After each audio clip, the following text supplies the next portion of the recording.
Hey, my name's Mark McKenzie, Mark the Guitar Guy. Welcome along. Today we're going to be looking at the 3/4 strumming pattern. Now you might be wondering, what is the 3/4 strumming pattern? It's pretty much the waltz pattern. 1, 2, 3, 2, 2, 3, 1, 2, 3, that sort of thing.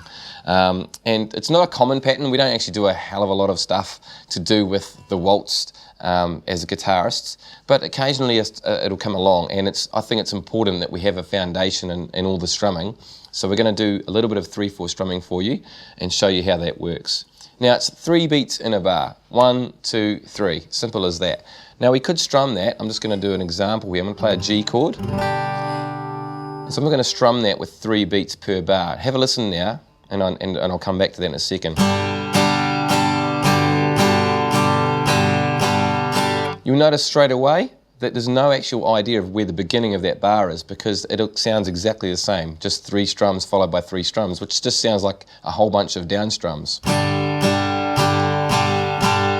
So to make that the 3/4 strum stand out, what we're going to do is we're going to play the bass note at the beginning.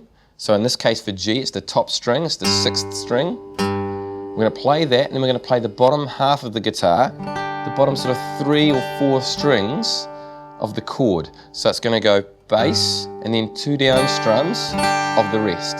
So I'll do that really slowly now.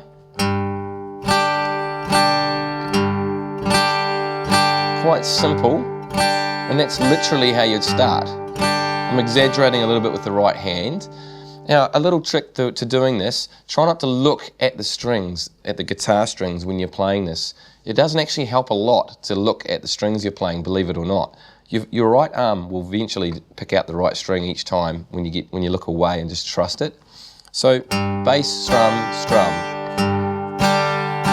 So if we did a different chord that has a bass note on a different string, an example would be a D chord. For the D chord, the bass note for that string is on the 4th string. Simply we play that string instead. So we play the 4th string, then the chord. And obviously if it's the 5th string is where the bass note is, for example a C or an A chord, same idea.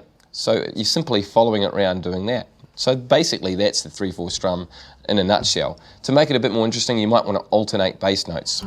For example for G, you might start with a G bass note, then do the D bass note, which is the 4th string.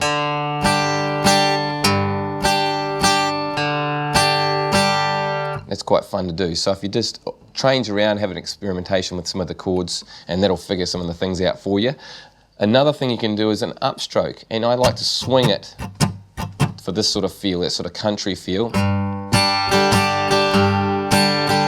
So that's the next level again, is to add the ups in there using the swing pattern. Now if you haven't already done the swing pattern, what you want to do is subscribe to these videos so you can see all the videos we're doing.